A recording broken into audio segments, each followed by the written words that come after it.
respirasi ya.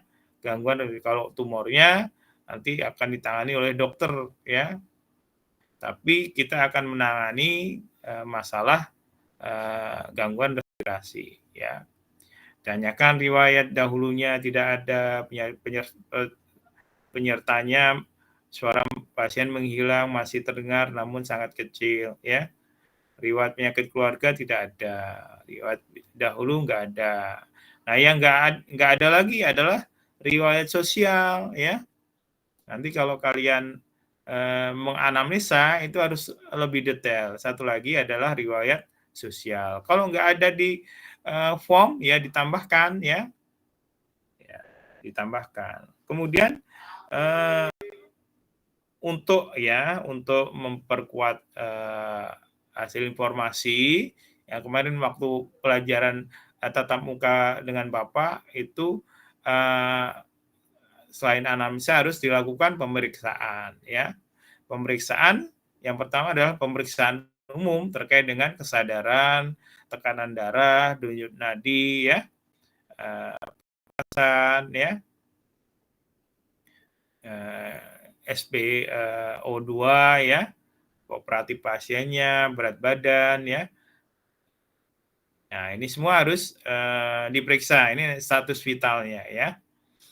Kemudian dilakukan pemeriksaan khusus ya, berupa inspeksi ya. Inspeksi itu dari mulai inspeksi statis. Saya kira kalian sudah diajarkan ya di asesmen ya, gimana cara inspeksi yang benar ya. Dari mulai statis ini pemeriksaan diam ya, dari mulai wajah, mata, bibir, leher ya, dan seterusnya saat kondisi pasien dalam kondisi statis. Kemudian karena ini pasiennya tirah baring ya atau di bed ya, nggak mungkin dia melakukan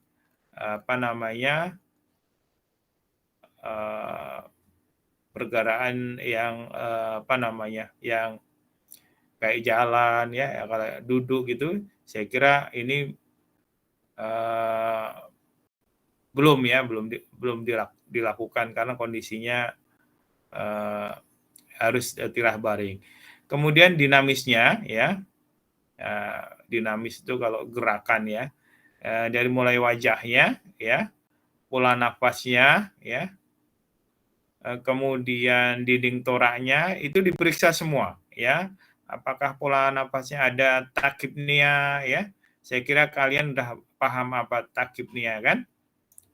Kemudian dinding toraknya apakah ada normal atau tidak ya? Kemudian ekstremitas atasnya ada keterbatasan atau tidak ya? Dilihat pergerakan mengangkat tangannya itu ada masalah enggak, kakinya ada masalah enggak ya, itu dilihat ya. Kemudian dinding toraknya itu dilihat apakah normal atau tidak ya, itu semua diperiksa ya. Kemudian dilakukan palpasi bagian anterior ya, pengembangan dadanya normal. Nah, ini semua adalah proses pemeriksaan ya. Setelah dilakukan anamnesa, wawancara, kemudian untuk memastikannya kondisi pasien itu dilakukan pemeriksaan dan pengetesan ya, pengukuran dan melalui tes ya. Tes cepat ya, kemudian tes khusus, saya kira sudah diajarkan di asesmen ya untuk kardiorespirasi ya. Nah, untuk aktivitasnya biasanya dilakukan dengan Bartle Index ya, untuk kasus-kasus respirasi ya. Nah, pemeriksaan penunjangnya untuk kasus respirasi adalah dengan ronsen ya. Nah, baru kita dari informasi-informasi di atas, kita melakukan proses diagnosis ya. Kita masukkan tuh data-data yang tadi ya.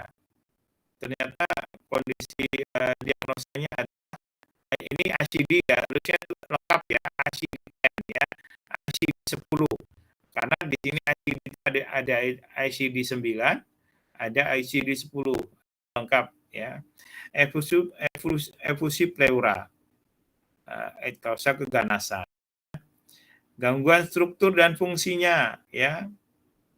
Nah, gangguan fungsinya apa? Body function-nya apa? Adanya sesak napas ya. Dilihat di ICF-nya codingnya berapa ya. Codingnya berapa ya. Kemudian adanya tensi sputum itu di ICF-nya codingnya berapa? Dilihat ya. Makanya kemarin saya minta untuk translate ya. Kemarin udah dikumpulin belum ya tugasnya ya? Udah dikumpulin tugas translate? Nah, karena ini penting buat nanti kalau udah sampai di sini kalian harus ini buka itu ICF-nya. Karena harus mengcoding ya. Dilihat ini dalam rangka untuk nanti menyimpulkan hasil pemeriksaan, hasil asesmen gitu ya. Pelajaran sebelumnya kan sampai sini ya, pengisian ini kan ya. Hasil pemeriksaan dimasukkan ke sini ya. Kemudian adanya gangguan fungsi pengembangan paru ya. Adanya restriksi. Ya, ini codingnya berapa? Ya, ditulis codingnya nanti dilihat di buku ICF-nya. Makanya buku ICF-nya harus dibuka ya, dipelajarin. Nanti kalau ada soal berupa coding seperti kemarin tuh ada S, ada B, ada D ya, itu coding-coding itu perlu dipahami sehingga mudah menebak soalnya. Ya. Nah, untuk keterbatasan aktivitasnya apa? Pasien terbatas berkendara. Seharusnya bukan ini ya isinya ya. Ya. Nah, dilihat tuh apakah pasien bisa duduk ya ataukah bisa berdiri ya. Ini terkait dengan activity limitasi ya. Ataukah duduk dari berdiri jalan, kalau memang bisa jalan, jalannya berapa meter, itu harus dilihat keterbatasan aktivitasnya. Ya.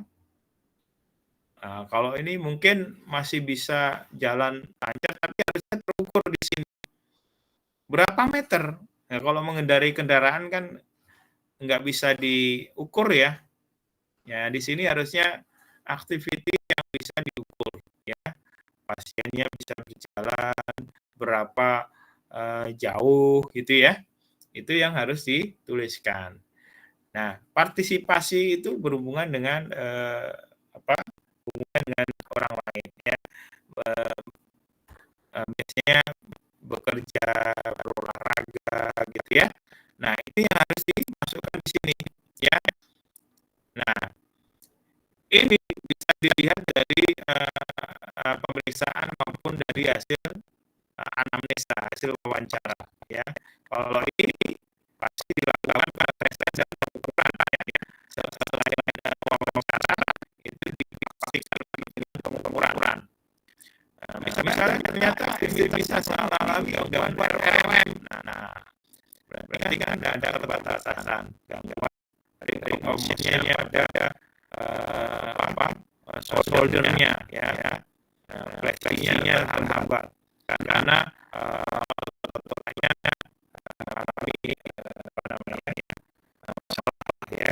mengalami masalah kontraktur ya. Nah, terus ya. Nah, itu harus dilihat ya. Di sini dikatakan berapa derajat masalahnya ya. Sehingga kita jadi problematika fisioterapi ya. Yang harus ditangani oleh fisioterapi ya. Itu harus ditingkatkan derajatnya. Hanya 30, 35 ditingkatkan lagi, jadi lebih tinggi lagi jadi normal, ya. Nah, kalau ini kita wawancara, hobinya apa, pekerjaannya apa, kayaknya sosial, ya. Nah, kalau di sini selain wawancara juga ada pemeriksaan. Kemudian dari hasil di sini semua, ya, harus disimpulkan pada narasi diagnosa, ya. Pasien mengalami keterbatasan. Nah, dimulai dari aktivitasnya. Pasien mengalami keterbatasan melakukan aktivitas berkendara dan sulit berolahraga. Nah, harusnya di sini tidak dicantumkan partisipasinya. Kita harus menjelaskan keterbatasan aktivitas ini disebabkan oleh apa. Nah, keterbatasan aktivitas ternyata disebabkan oleh adanya sesak napas, tendensi punggung, garis toraks, ternyata sehingga yang bersangkutan tidak bisa berolahraga. Ini ada kalimatnya begitu.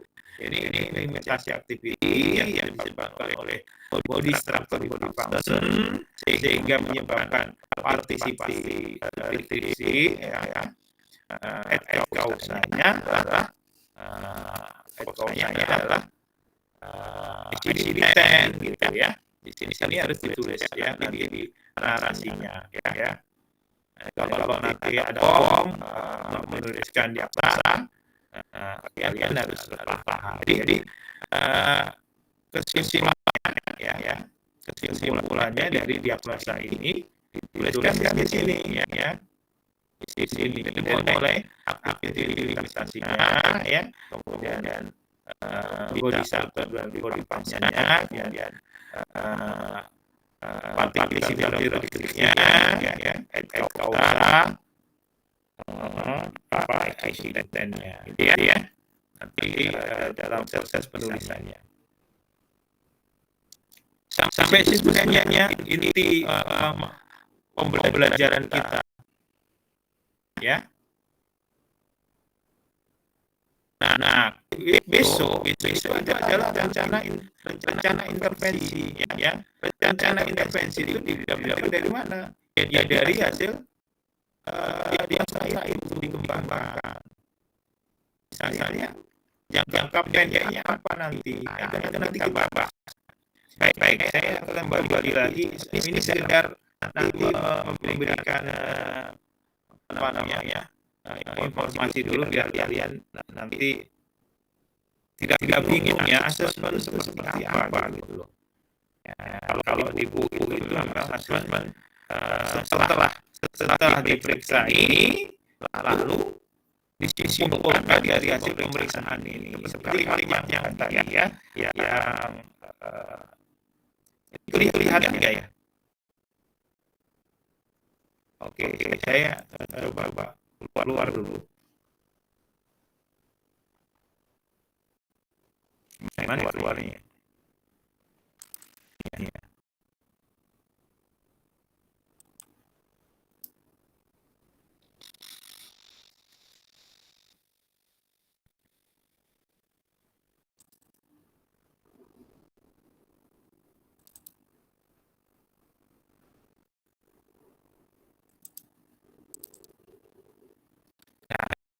Ini kan contoh yang kalian tampilkan, kan. Jadi dari hasil pemeriksaan itu disimpulkan kalau menurut buku yang kalian transkripsikan itu. Jadi ada pasien, ya, seorang wanita berusia 85 tahun yang dirujuk untuk melakukan resiko jantungnya, ya, resiko jantungnya gimana, ya. Kalau hanya ini sebenarnya nggak apa, ya, nggak hanya pemeriksaan saja, kan, hanya apa, ya, hanya berupa advis ya, advis. Tapi harusnya ada intervensi apa yang harus diberikan pada apa namanya pasien ini. Harusnya nanti harus ada rekomendasi untuk intervensi apa gitu ya. Nah, ini kemudian dilanjutkan pasien mengalami kondisi pemahaman umum dan keseimbangan proaktif yang buruk ya. Ini semua kondisinya buruk. Setelah itu skor skor keseimbangan dinamisnya dengan bebalan scale ya dan temp up and test menunjukkan risiko jatuh tinggi. Nah, ini adanya latihan jalan ya. Dari sini udah bisa meraba ini kira-kira tapi ini nggak diberikan informasi mengenai seberapa dalam bentuk ya pengurangannya ya.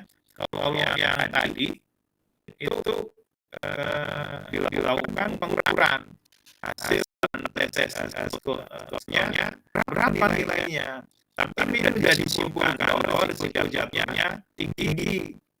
Berarti itu apa namanya untuk jalan membutuhkan waktu yang lama ya karena skor balalan scale maupun time up and test ini semakin dia lama semakin tinggi risiko jatuhnya ya semakin cepat waktunya semakin bagus keseimbangan dinamisnya ya. Nah pasien berisiko mengalami kematian dan keterbatasan aktivitas fungsional dan dari risiko tinggi jatuh selama aktivitas dinamis ya seperti menggapai, berjalan dan berputar. Nah, ini tidak diukur body function, body structure-nya itu apa yang masalahnya sehingga kurang detail di sini ya. Pasien memerlukan intervensi terapi fisik atau fisioterapi untuk mengatasi gangguan dan keterbatasan fungsional spesifik ini dan untuk menerima edukasi tentang pencegahan risiko jatuh ya. Nah, ini asesmen yang ada di buku ya. Tapi nanti aplikasi di lapangan kalian berupa menuliskan hasil pemeriksaan asesmen ke dalam kerangka ICF tadi, body structure, body function, activity limitasi, kemudian partisipasi restriksi gitu ya. Itu yang harus kalian lakukan ya. Kemudian sekedar informasi yang lain yang terkait dengan materi ini adalah, nah ini penilaian asesmen yang tadi, yang contohnya yang sudah saya sampaikan, merupakan bagian penting dari evaluasi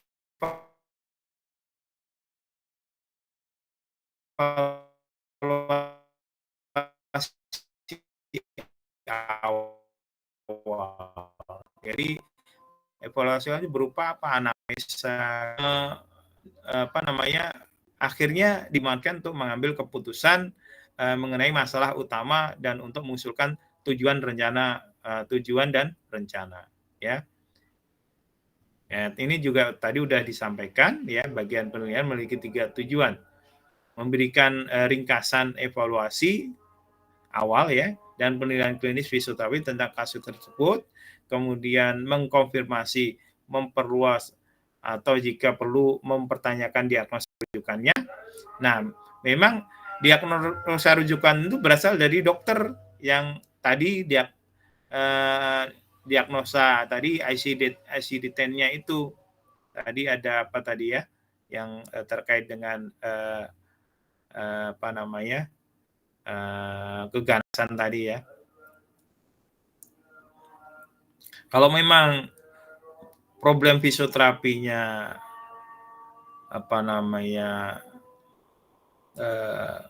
ada penyakit lain ya, itu harus disampaikan ke dokter pengirimnya ya, atau yang merujuk ya. Untuk membenarkan perlunya intervensi terapi fisik. Nah, ini dengan adanya ini ya memastikan bahwa hasil pemeriksaan itu perlu dilakukan intervensi fisioterapi ya. Nah, istilah diagnosis mengacu pada proses dan produk dari proses evaluasi awal ya. Dari evaluasi awal itu dilakukan proses diagnosis ya. Nanti ada deduktif dan induktif nanti di bawah ya. Diagnosis sebagai proses ya. Nah, diagnosis sebagai proses ini diartikan adalah penyelidikan atau analisis penyebab atau sifat suatu kondisi, situasi atau masalah ya. Ini menyelidiki setelah ditanya-tanya ya, setelah di anamnesa ditanya-tanya dipastikan dengan pemeriksaan ya. Ya. Kemudian dianalisa sebenarnya apa sih masalahnya gitu ya. Nah, diagnosis sebagai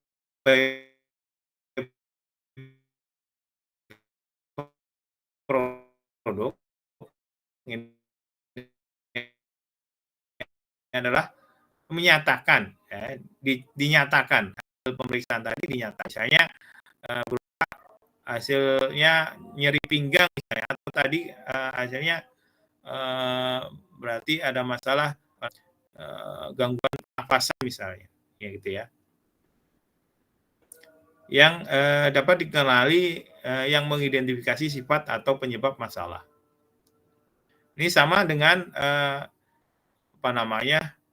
kalau di profesi lain ya, ini seorang mekanik mobil dapat mendiagnosa apa yang salah dengan mobilnya. Juga teknisi elektronik dapat membuat diagnosis mengenai apa yang salah dengan komputernya. Kalau dua profesi ini yang ditangani adalah benda mati, tapi kalau dokter, fisioterapi, perawat adalah benda hidup ya. Dan ada proses patologisnya ya. Nah, ini bedanya dengan profesi lain. Diagnosis kedokteran adalah mengacu pada tindakan mengidentifikasi penyakit dari tanda dan gejalanya. Ya. Sehingga bisa diambil keputusan. Ya. Dan kemudian di diagnosis kedokteran itu label diagnosis seringkali mengidentifikasi patologi atau proses penyakit yang dianggap sebagai penyebab yang mendasari dari tanda-tanda dan gejala pasien tersebut. Sebenarnya diagnosa fisioterapi ini masih kontroversial dulu ya, sebelum APTA tadi ya, APTA yang dari Amerika itu sudah mewajibkan untuk mengeluarkan diagnosa. Karena apa? Sebenarnya diagnosa itu hak prerogatif dokter gitu ya, sebagai seorang tenaga medis ya. Dan fisioterapi sendiri sebenarnya dulu belum memiliki pelatihan ya untuk membuat diagnosis yang tepat, dan belum punya itu acuannya ya. Nah,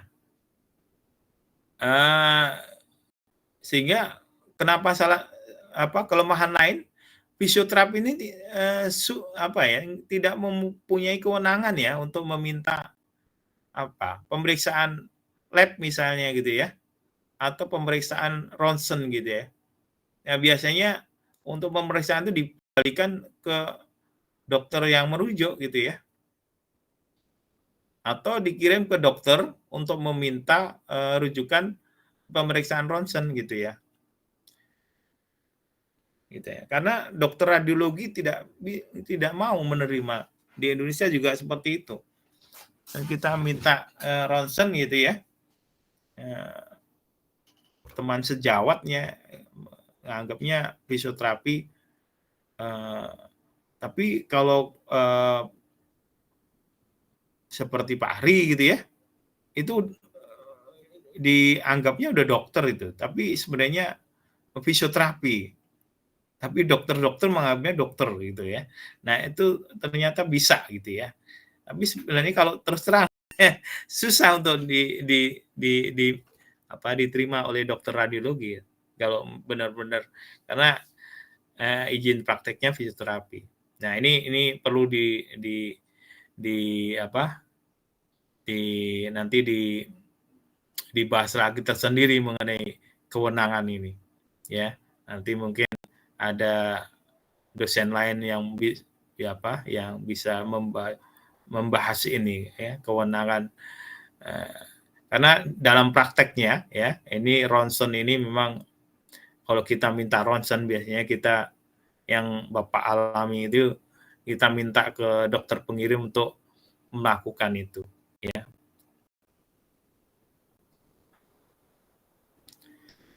Karena dokter radiologi tidak menerima itu selain dokter untuk pemeriksaan radiologi dalam prakteknya di rumah sakit, ya. Kalau perawat aja nggak diterima itu permintaan radiologi, nggak mau baca dia. Nah, ini kondisi-kondisi dahulu dan ada beberapa kondisi yang sekarang masih dialami, ya. Makanya kalau diagnosa fisioterapi nggak bisa diterima, kita kembalikan seperti tadi, ya, teknisi mobil, ya, teknisi elektronik ada bisa mendiagnosis, kenapa fisioterapi tidak, ya. Apalagi pendidikannya juga udah lebih tinggi, ya. Nah, ini problem yang dulu. Tapi setelah AFTA ini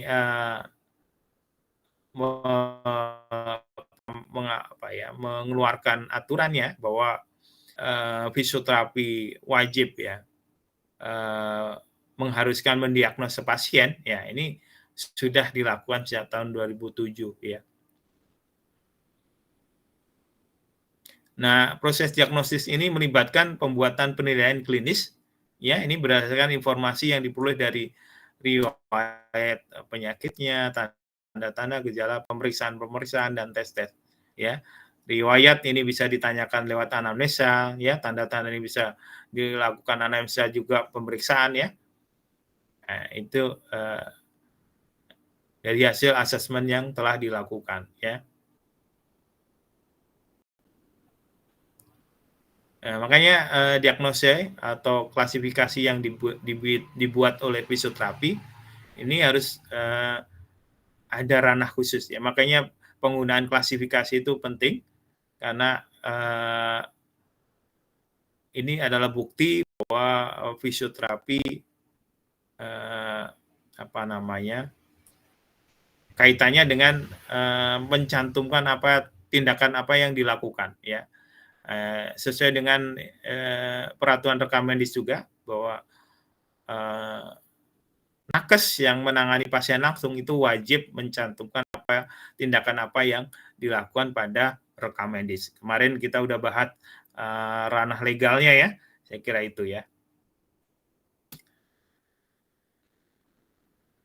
Nah, fisioterapi juga harus menentukan apakah kondisi pasien itu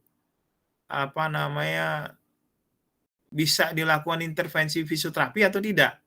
Kalau memang nggak bisa dilakukan intervensi fisioterapi, harusnya dirujuk ke dokter yang ngirim, ya. Jangan sampai kita menangani pasien tapi berisiko, ya. Kondisinya memang ada kondisi-kondisi yang memang membahayakan pasien, gitu, ya. Misalnya pasien masih demam tinggi, gitu, ya. Ya itu sebaiknya dikembalikan dulu ke dokternya untuk ditangani dulu secara medis, ya. Fisioterapis harus melakukan proses penentuan bahwa kondisi pasien sesuai dengan tindakan fisioterapi. Ya, ini harus dipastikan, ya. Dengan menyingkirkan kondisi medis yang tidak sesuai dengan kondisi fisioterapi, ya. Jadi kita harus sebelum menangani pasien, ya, itu hasil pemeriksaan itu harus benar-benar dipastikan kondisinya itu layak untuk dilakukan intervensi fisioterapi, ya. Kalau ada masalah kanker, ya, dan itu lebih membahayakan, ya harus dikirim ke dokternya. Atau ada infark miokard yang lagi serangan gitu ya. Atau ada infeksi ginjal yang kondisinya memerlukan cuci darah misalnya. Cuci darah dulu sebelum di fisioterapi. Ya. Nah ini proses diagnostik ya. Ada metode induktif. Induktif ini kita memperoleh informasi yang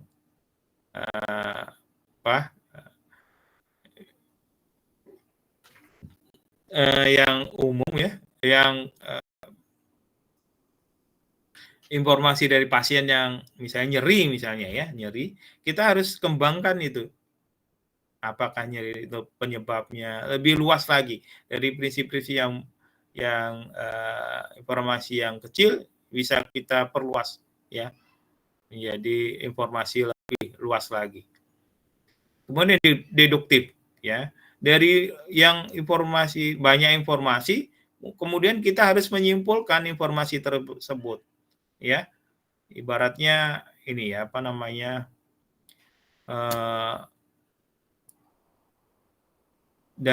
kalau yang diinduktif itu dari luas menuju yang mengerucut gitu ya. Tapi yang induktif ini dari kecil ya menuju yang luas. Kalau yang deduktif itu dari yang luas mengerucut, akhirnya menemukan suatu kesimpulan ya.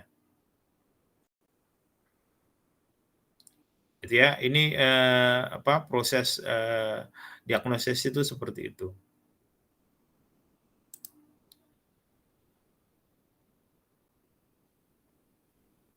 Nah, saya kira. Nah, tujuan diagnosis adalah untuk memandu fisioterapi dalam menentukan strategi intervensi yang paling tepat untuk setiap pasien, ya. Jadi, kita menentukan diagnosis tadi yang berupa masalah dari problematika fisioterapi yang ditemukan dalam kerangka ICF tadi, body structure, body function, limitasi activity, itu semua dalam rangka menentukan strategi intervensinya ya yang paling tepat gitu ya. Mungkin kita bisa nangani body structure, body function-nya dulu agar nanti bisa activity limitasinya berkurang gitu ya. Itu yang harus dilakukan. Nah, jika proses diagnostiknya ya misalnya tidak menemukan menghasilkan suatu gejala tertentu ya. Biasanya dinamakan gangguan aja ya, gangguan, sindrom gitu ya. Kalimatnya nyeri gitu ya. Gitu ya. Tidak tidak berbentuk label diagnosis. Proses diagnosis mencakup perolehan riwayat udah ya. Kemudian tanggung jawab fisioterapi dalam proses diagnosis tadi udah ya. Diharuskan menuliskan diagnosis ya.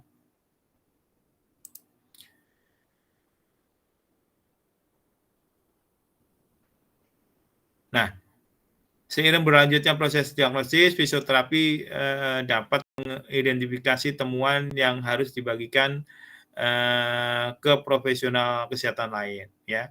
Kalau ada menemukan masalah-masalah yang lain gitu misalnya ternyata ada fraktur nih di rusuk misalnya dalam proses asesmen dalam suatu pasien yang pasca kecelakaan nih saya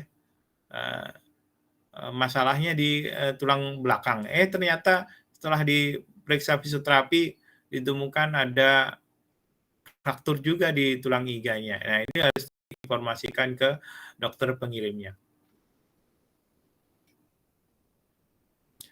Nah, ketika pasien dirujuk dengan diagnosis yang telah ditetapkan sebelumnya, tapi fisioterapi menemukan informasi baru ini harus disampaikan. Kemudian kalau fisioterapi harus konsisten tuh dengan diagnosa yang telah diberikan oleh dokter ya, atau yang merujuk ya ke fisioterapi.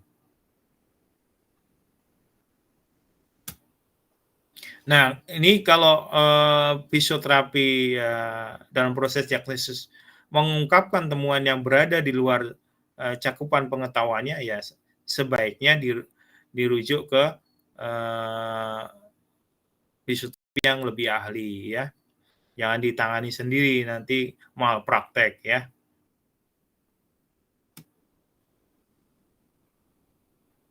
Tapi karena pasien udah kita periksa ya, harusnya kita harus mengeluarkan keputusan diagnosis ya. Apa yang diperiksa ya. Meskipun kita meriksa ya, kita harus mengeluarkan diagnosa dulu ya.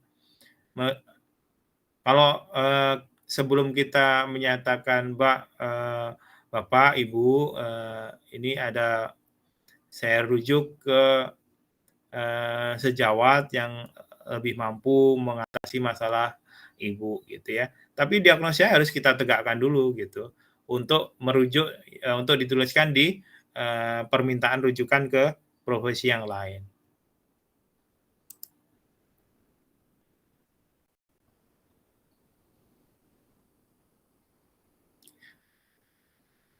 Nah, ini juga gitu ya. Kalau memang pasien tidak merespon apa yang kita intervensi yang kita berikan ya,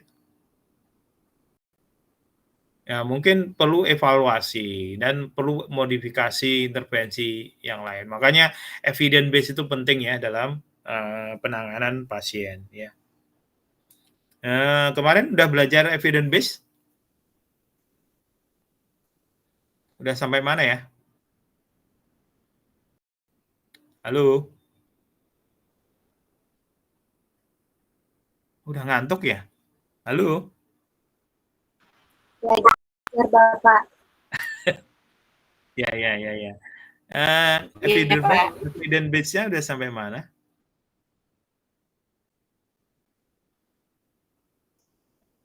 Belum menjawab, Pak. Kemarin kami terakhir itu di bahas kasusnya pediatri muskul, Pak. Jadi biasanya kami suka ada presentasi gitu, Pak. Jadi kayak Ya. ngejelasin sistematika isinya gimana, terus cara cari ICF-nya, terus nyari critical Cari outcome. jurnalnya dikasih tahu ya, kemarin sama Bu Lisa ya. Iya, Bapak, dikasih tahu. Menggunakan strategi PICO ya.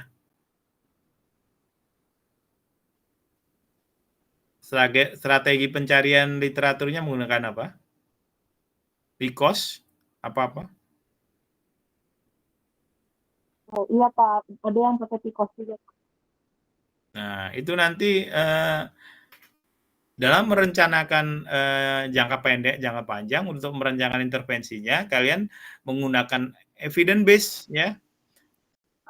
Karena untuk menentukan intervensi itu kalian harus bisa dipertanggungjawab. Misalnya dosisnya berapa? Jangan asal memberikan dosis nanti di intervensinya ya. Misalnya diberikan US berapa menit ya yang harus dilakukan. Nah, itu harus berdasarkan evidence base ya. Nah, ini kaitannya nanti mengarahnya ke situ dalam rangka merencanakan ya dan intervensi yang akan diberikan. Oke. Label diagnostis saya kira tadi sudah ya.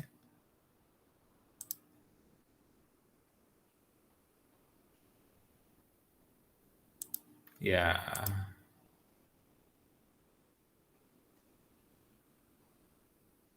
Ya, jadi dalam menyimpulkan ya dari hasil asesmen itu, ya kita menggunakan kerangka ICF ya. Yang kemarin mungkin udah dibahas juga Memang ini saling terkait, jadi nanti di praktek ya, saya minta nanti ada kasus ya, kemudian dilakukan assessment, kemudian diminta untuk merumuskan atau menyimpulkan problematika fisioterapinya seperti apa, dan menuliskan narasi diagnosnya seperti apa. Ya, kemudian diminta rencana jangka panjangnya seperti apa, jangka pendeknya seperti apa, intervensi seperti apa. Ya, nanti di akhir perkuliahan ini, ya.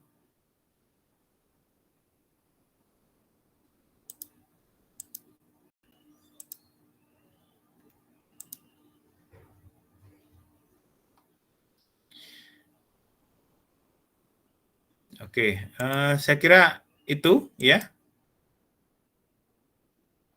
Nanti yang lain bisa dibaca. Cuma ini informasinya saja, tapi nanti dalam prakteknya kita bisa ada beberapa yang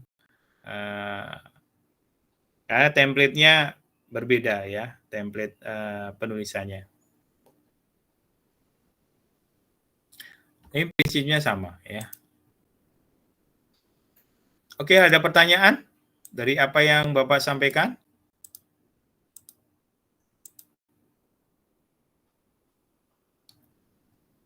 Halo?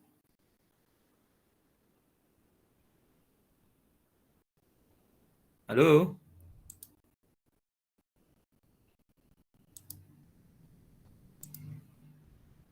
Halo? Udah ini ya, udah tidur ya? Udah lemes banget ya, jam 4 ya?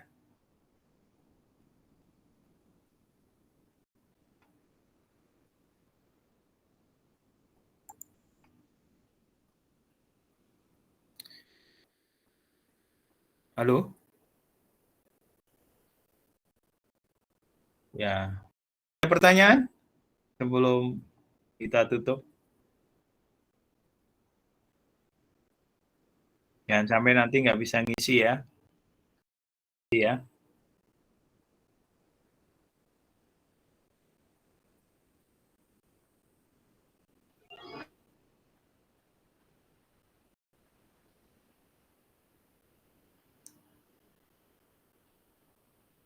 Bagas ada pertanyaan?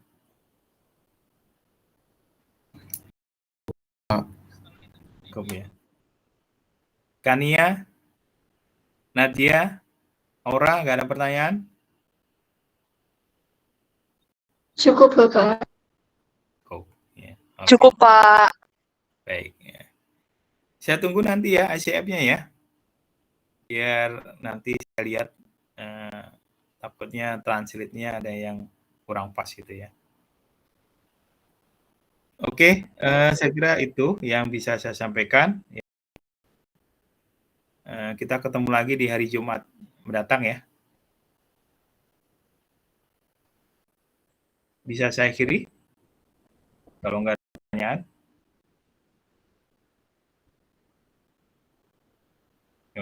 Baik. Baik adik-adik, terima kasih. Hari ini kita telah menyelesaikan materi tatap muka. Judulnya adalah asesmen sumari ya, kesimpulan dari penelitian atau diagnosis ya. Mudah-mudahan apa yang saya sampaikan bisa diterima ya dan bisa dipahami dan nanti bisa dilaksanakan dalam proses pendokumentasian status klinis ya. Itu saja saya tutup. Alhamdulillah, bila taufiq wal hidayah. Assalamualaikum warahmatullahi wabarakatuh.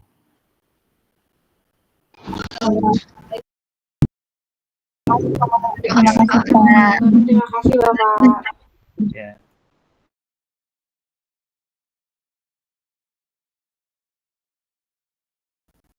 Halo, belum di screenshot ya?